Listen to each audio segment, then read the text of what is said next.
I have a love-hate relationship with closed-back headphones. On the one hand, I appreciate the isolation and at times the increased bass performance versus an open-back dynamic. However, for many years I struggled to find a decent closed-back headphone for a reasonable price that had the right combination of comfort, build quality, and sound quality. Whilst it is relatively easy to find a cost-effective and good quality open-back, closed-back headphones are quite hit and miss. Having tried several closed-back headphones over the years from the likes of Sony, a whole host of gaming headsets, Sennheiser, and pretty much like seemingly everybody else back in 2014, the Audio-Technica AT-HM50X, and I never really found a closed-back headphone that I truly liked. That is until I tried the beyerdynamic DT770 Pro. So what is it about the DT770 Pro that all the others fail to achieve? Well, let's just get into it.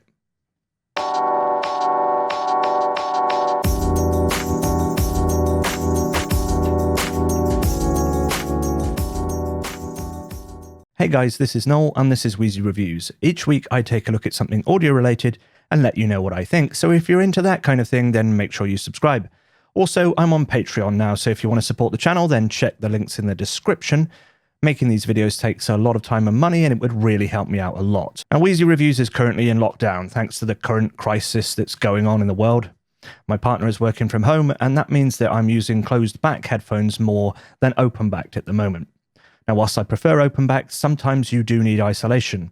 And when you're in isolation and need isolation, what better headphone than the beyerdynamic DT770 Pro? The 770 Pro has been around in various guises for decades and has been a mainstay in professional audio since it was released. There are currently several versions of the 770 available. The particular variant I have here is the 250 ohm version, and this is a couple of years old now, maybe 18 months. I chose the 250 ohm version for two main reasons. First, because the 250 ohm version was said to be less bass boosted and more neutral than the 80 ohm version, but also because this one came with a coiled cable. And I do love me a coiled cable, so it seemed like a win-win to me. A quick look at the spec then, we're looking at a closed-back headphone with a 250 ohm and 96 dB SPL dynamic driver, and they weigh about 270 grams. And actually they don't feel that heavy thanks to their comfort features, which we'll go into shortly. And this is a rather inefficient headphone that requires a lot of power to drive. Actually, this is easily the most inefficient headphone I've ever used. You won't be driving these off of any mobile devices or low-powered audio interfaces, and a headphone amp is an absolute must for the 770 Pro 250 ohm version.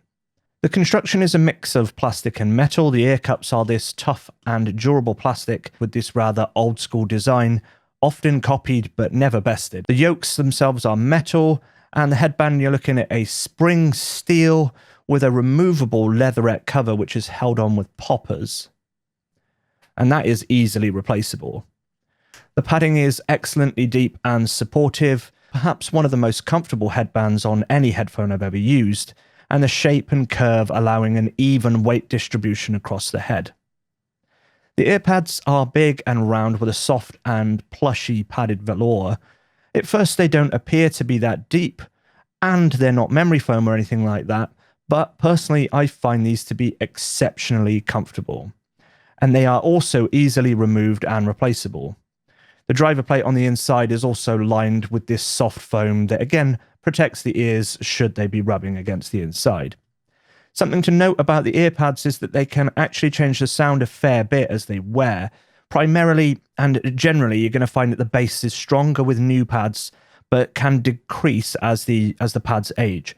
Some say that the treble spike is also reduced as the pads age, but I think that's much less than with the bass. It's something worth noting, and later I'm going to show my measurements for this particular unit, which I took when the pads were relatively new.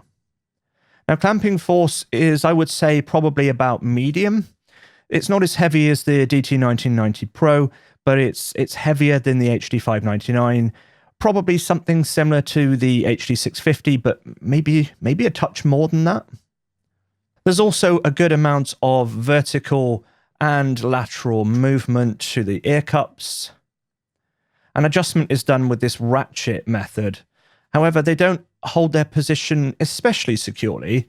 When there's no pressure on this particular joint here, they can actually slide quite well. But when they're on your head, because of the spring tension there, they actually then become a little bit more difficult to adjust.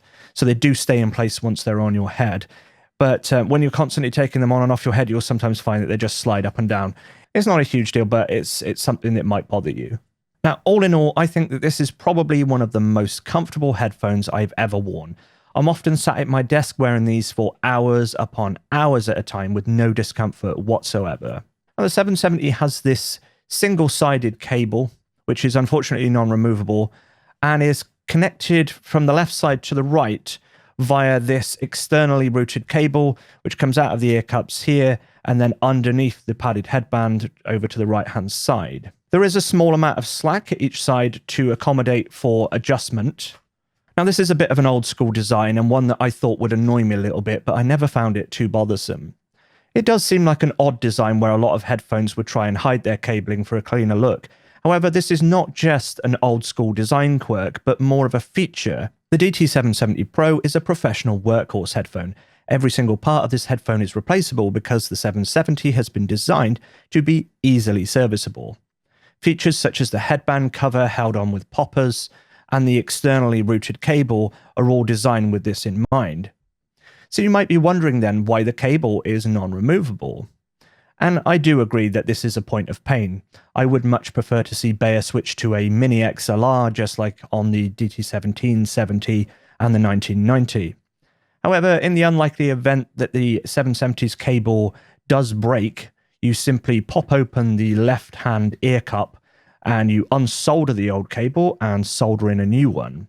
Sure, that's not as easy as replacing a removable cable with a connector, but it's not all that difficult. And the most important factor here is that beyerdynamic actually makes all of the parts for the 770 readily available. You could do a full rebuild with off-the-shelf parts, and what's more, many of the parts are interchangeable between the 770, the 990, and the 880, which have all been around for decades. How many other headphones can you say have this level of repairability? Now, speaking of the cable, the 250 ohm version comes with this coil cable, as I previously mentioned, which might have been my primary reason for buying the 250 ohm version.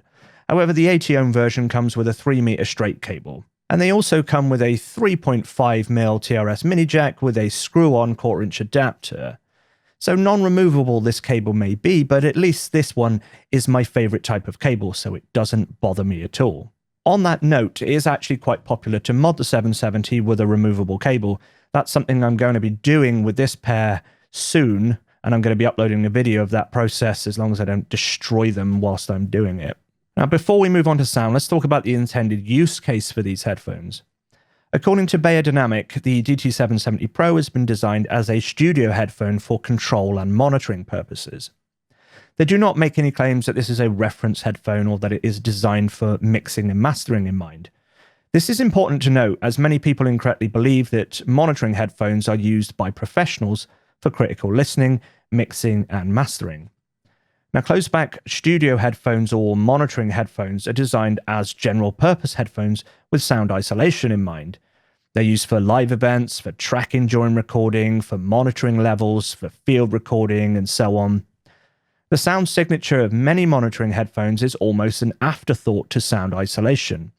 I mean, how important is the ultimate audio fidelity when you're playing along to a click track trying to record your part on a recording? Headphones like the Sony MDR7506 and the Audio-Technica ATH M50X are classic examples of this type of headphone. Unfortunately, many of the features of these headphones that makes them excellent for monitoring makes them a rather poor home use headphone for listening to music. The Beyerdynamic DT770 Pro, however, is a rather different headphone to these other, more aggressive and isolating headphones. Its durable and serviceable build, supreme all-day comfort are telltale signs that this is more than simply just a monitoring headphone.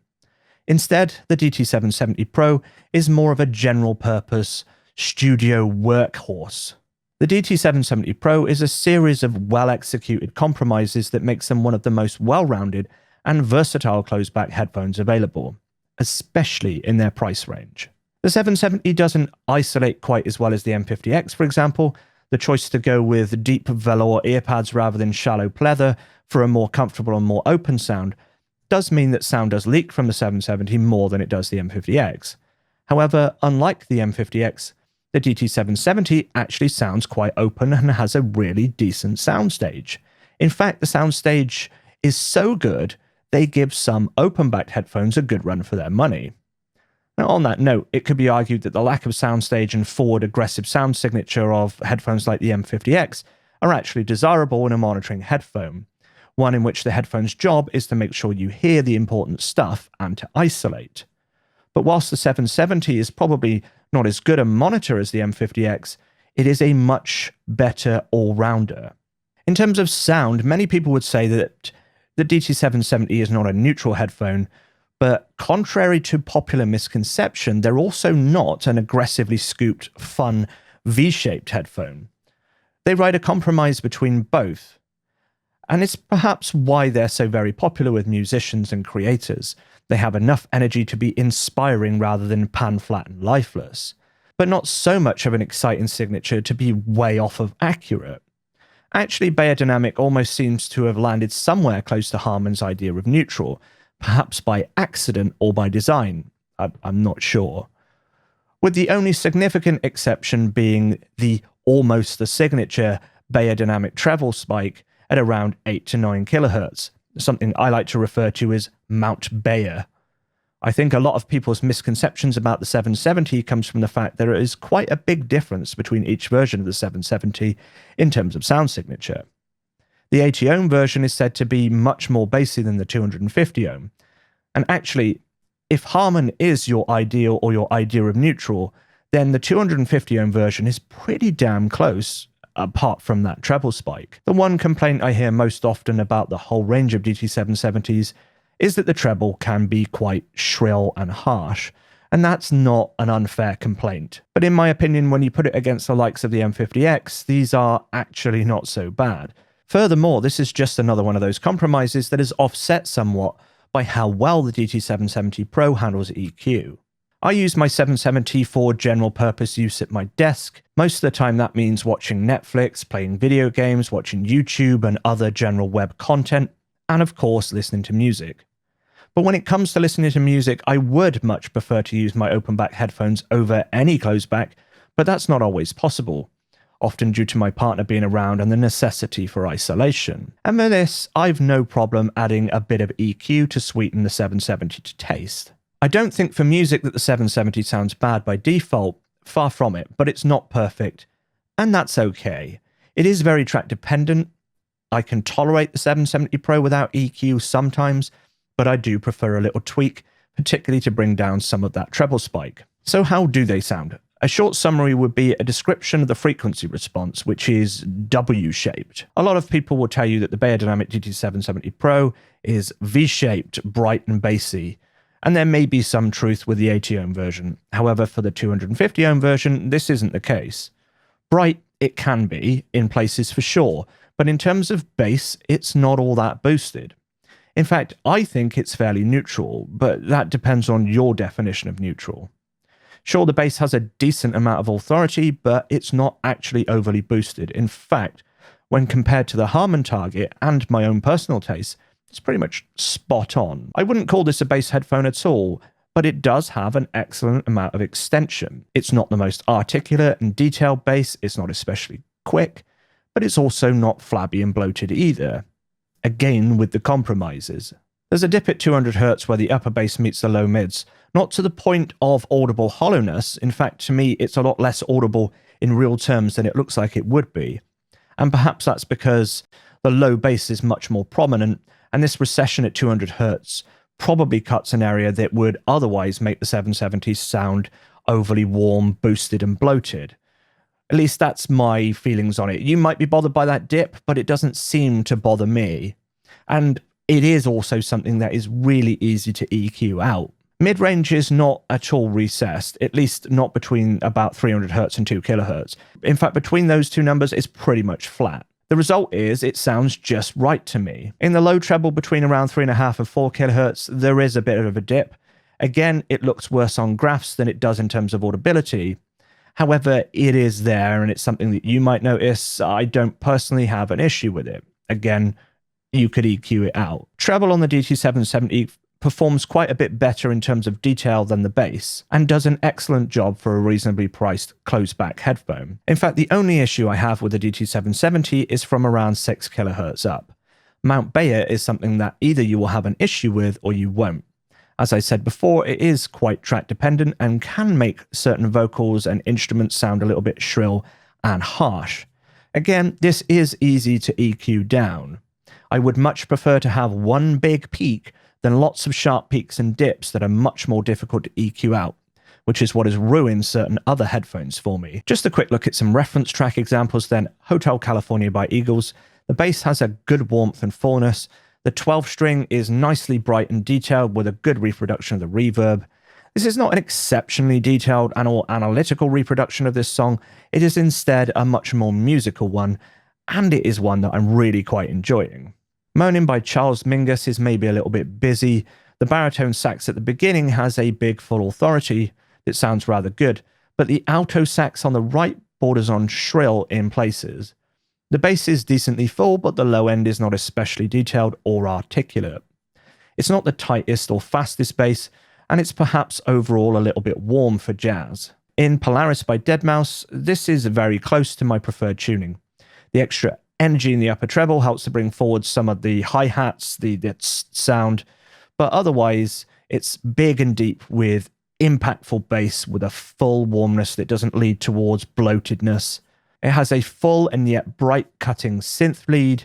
There are moments when that synth lead does tend towards being a bit too bright, and it stands out a little bit too much against the otherwise reasonably balanced rest of the frequency spectrum. And that is almost certainly due to Mount Bayer rearing its head. All in all, the beyerdynamic DT770 Pro 250 ohm is a series of well-executed compromises that adds up to an excellent package as a whole. Superb build quality, supreme all-day comfort, excellent soundstage for a closeback, a good, somewhat neutral bass and mid-range, the weaknesses being a not quite so detailed and articulate bass, the upper treble spike, and the non-removable cable. In truth, the non-removable cable is a non-issue. The default cable is a tough construction that shouldn't break, but it is easily repaired if needed. However, for casual music listening, driving a steamroller over Mount Bayer to flatten the curve is probably necessary, but overall, a rather excellent sounding headphone. You might say, well, you can get the Creative Allvanna Live or the AKG K371 and they would sound better, and they might do, and that might be the right choice for you if you find them comfortable and they are durable enough for your use case.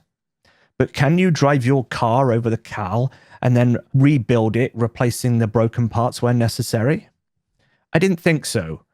And yeah, that is an extreme example, but it gets my point across. Whilst it's not perfect, I think that the combo platter of reasonable price, build, comfort, sound quality, and ability to handle EQ are a rare mix of qualities in a headphone that I think makes the DT770 Pro one of the best closed-back headphones around.